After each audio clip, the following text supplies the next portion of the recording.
All right. Well, welcome to the series of vMA runs. So one of the viewers in the channel here asked if I could do a little bit of a walkthrough for vMA, and I'd be more than happy to. That's not I can do that. The only thing is I should point out is I am not a master of vMA. I duo die a lot. I think the fastest I've ever done it was an hour and 5 minutes. My highest score was 494. I am getting into the leaderboards with usually an average score of about just above a 450. I'm still working on it. I would like to break the 500 mark. And what I'm going to do is I'm going to do this series with starting off with my Templar, my Magica Templar. Now, aka Carlitos Reyes. That's my tune. That's my tune's name. So now, if you want to see the build, you can check it out.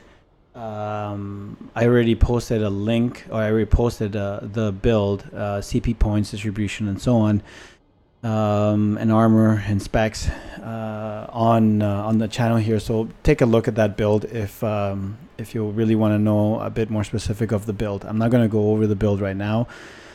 The food that I am using, because I don't think I talked about that, is the melon baked Parmesan pork. It gives me health and Magica.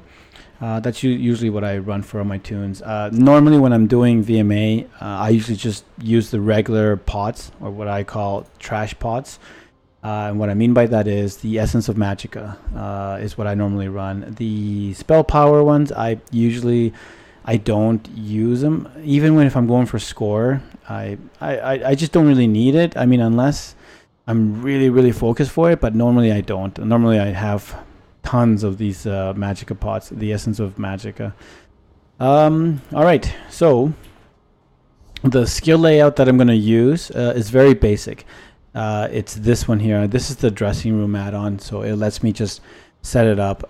This layout here is very conservative. It gets the job done. Not necessarily the fastest, but you know what? It's good. This setup here is for dual resto, dual staffs. So destro and resto, and you know what? It's good. It's aggressive. It takes a little bit getting used to, but it's not too bad at all. If you're really good with it, you can get some good results.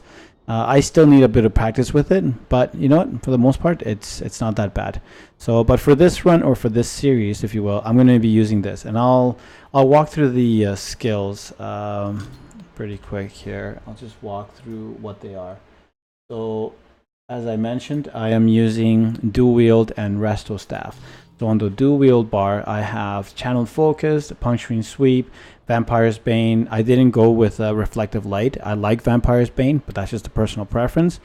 The reason I went with vampire's bane is because I'm more interested on single target. I don't really care about trash. Trash I can just kill with my jabs. Freaking puncturing sweeps are you know the pinnacle of a Templar.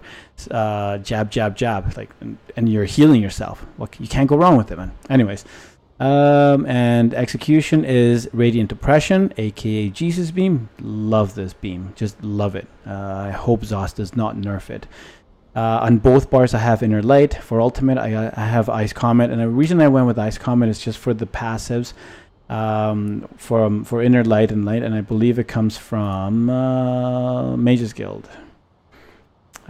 Which one is it? It's the one that has, when you have more, there it is. Increase your max Magica and your Magica recovery by 2% for each Mage's Guild ability slotted. So Magica controller.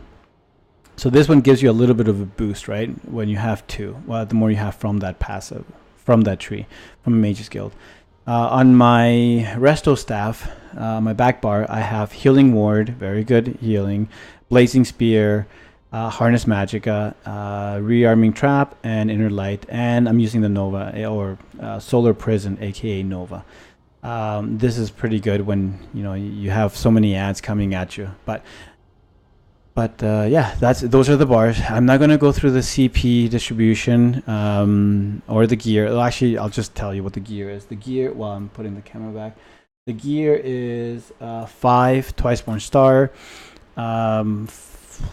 2 Grothdar, 3 Infallible Ether, 2 Taurus Pack Swords, and the Resto Staff. That's what I'm running.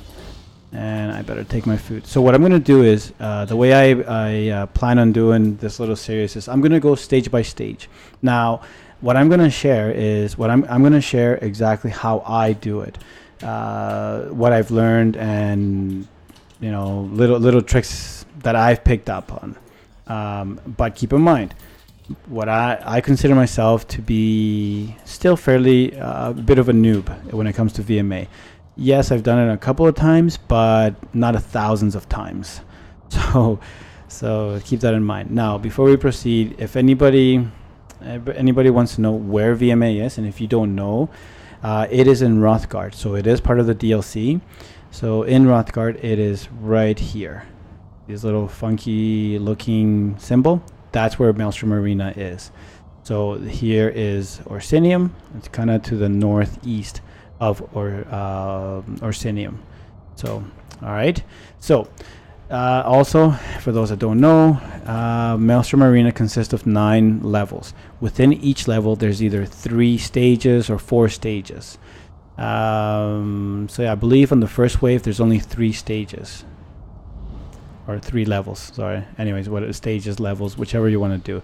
So I'm literally going to make this video and do it as I go. I'm not going to stop it. It's going to be full on action. There's a spawn point here and a spawn point there. Me personally, I usually stick to one spawn point and stay here. I know a lot of guys like to venture out and run off to the next spawn point. See, now there's 3. Now with the Templar, you honestly cannot do that. As much as I would love to tell you that you can do that, it's just the Templars are really slow. And that's the first round. First round is complete. So what I normally do is, see this little bush? I use this as my reference point. See, it spawns right beside it. Because it sometimes can be a bit tough to get a good reference point in VMA. Honestly, it can be a bit confusing. When you first do it, I'm sure you're going to be wondering, how do you keep track of all of these things? But, it's not that bad once you get the hang of it. Alright, alright, here comes this guy. And that is round 2? Yeah, round 2. Now, this is the final round.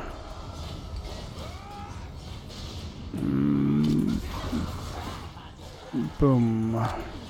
Now, usually I can do okay with my Magica. I can kind of time it okay. But if you're running low on magic, just do some heavy attacks with your resto staffs. It's no shame in that. You gotta have resources. Otherwise, if you run out, it ain't gonna go so well. And stick to what you know.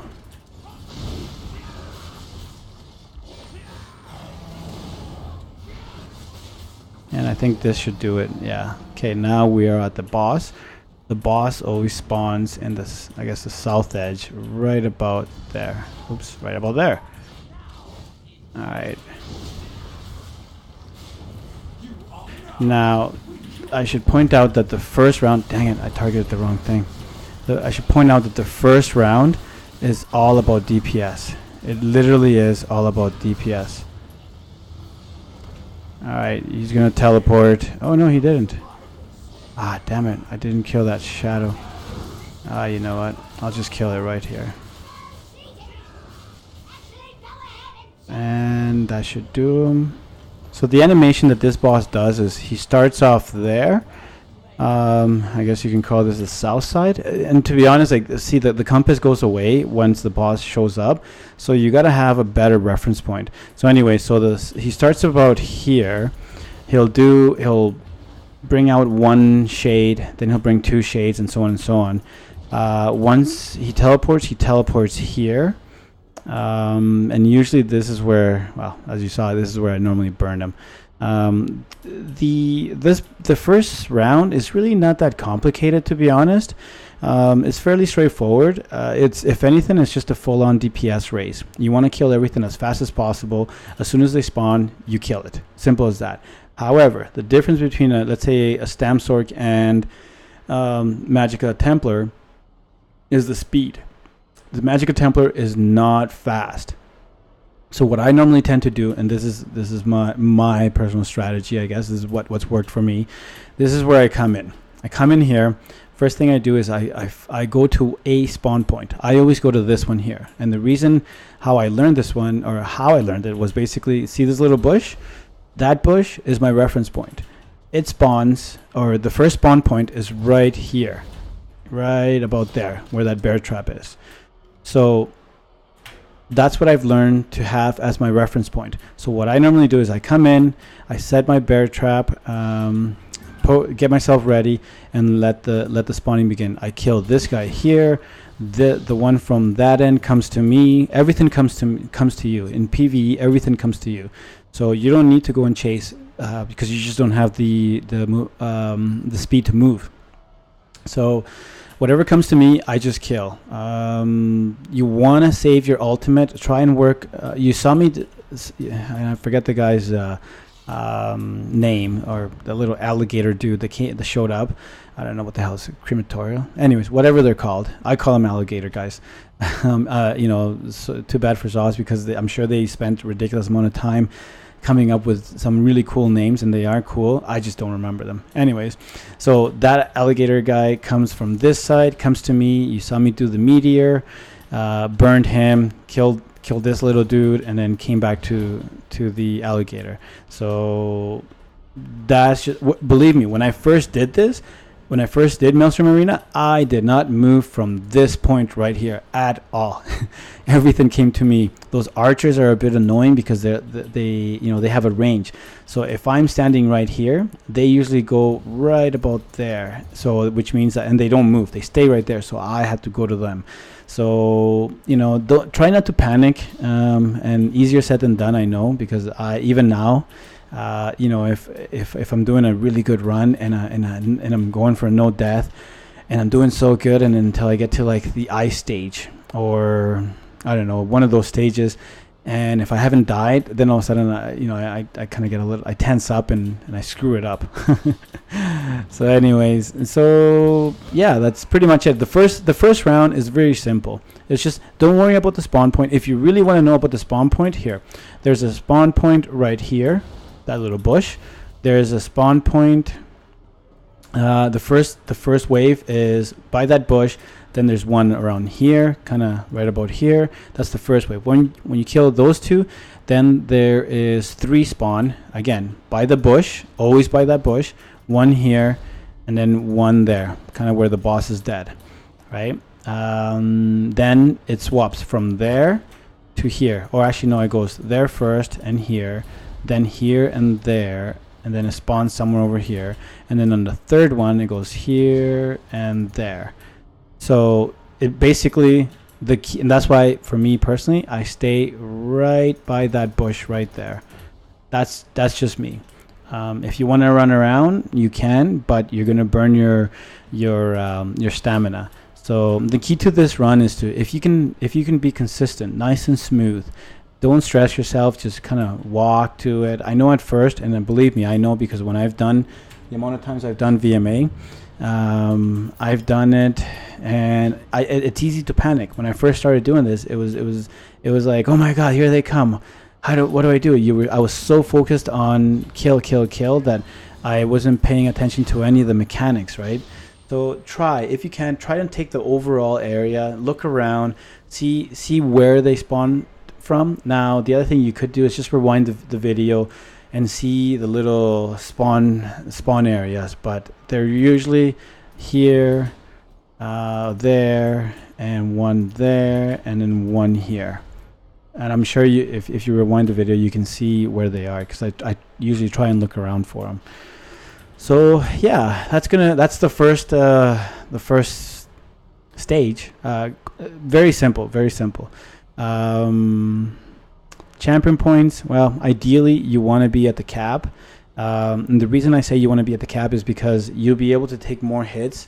You'll be able to, you know, take the damage and put out the damage. The more champion points you have, the more health you're gonna have, and the more health and the more DPS you're gonna have. So with that said, if you know the mechanics of VMA, you don't need a cap. I've seen guys do it with 320. Actually, you know what? A friend of mine did this with 280 champion points. But this guy, he does VMA in his sleep. Like, this guy just does, nothing phases him, right? So he knows VMA. He's memorized it. He's done thousands of times. Whereas for me, I maybe have done it maybe hundreds of times. I'm pretty sure I haven't done it a thousand times yet. Maybe I'm like 100, if that. Maybe I'm under 100. I honestly don't know. But anyways, that's the end of the first video. If you have any questions, or if you want me to explain anything else, the build, the skills. One thing I will say: if you come to Maelstrom Arena, you must memorize where all your skills are. If you don't, you're gonna die. If you have to look at your keyboard, I mean, I have a Naga Epic Chroma Racer mouse, so everything's in my thumb. And I know, I got used to it now. It took me a bit, but I finally got used to it. But if you do not know where your skills are and which buttons they are, and you have to look down, I guarantee you're going to die. You're going to panic too much.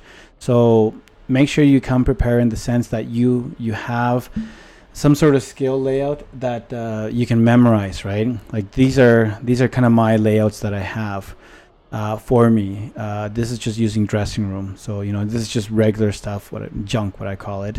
Healing, DPS only. This is what I know. This is my setup that I usually do trials with, VMA only, and then this is a little bit more aggressive. If you guys want, I can show you, if maybe some of you guys have a bit more aggressive or want to be more aggressive and are going for score or going for speed and whatnot, I can show you this one. It's not that bad. It's very good. And to be honest, this came from Andy S. If you do not know who Andy S is, look him up in YouTube, and the guy is freaking amazing. But anyways, yeah, I think that's going to be it. Sorry for the rambling. I tend to do that a lot. But if you have any questions or want to see anything in particular, or I can. What my plans are to do it with the Magica Templar. Then I'm going to do it with my Stam Sork and walk through the same level, because each tune is different. Each tune has its advantages and disadvantages. The disadvantage of the Templar is the speed. You do not have the speed of a stamina build. Stamina builds are fast. Stamina builds are very good in VMA. It just depends on your setup. And when I say stamina builds, I refer to Vicious Ophidian.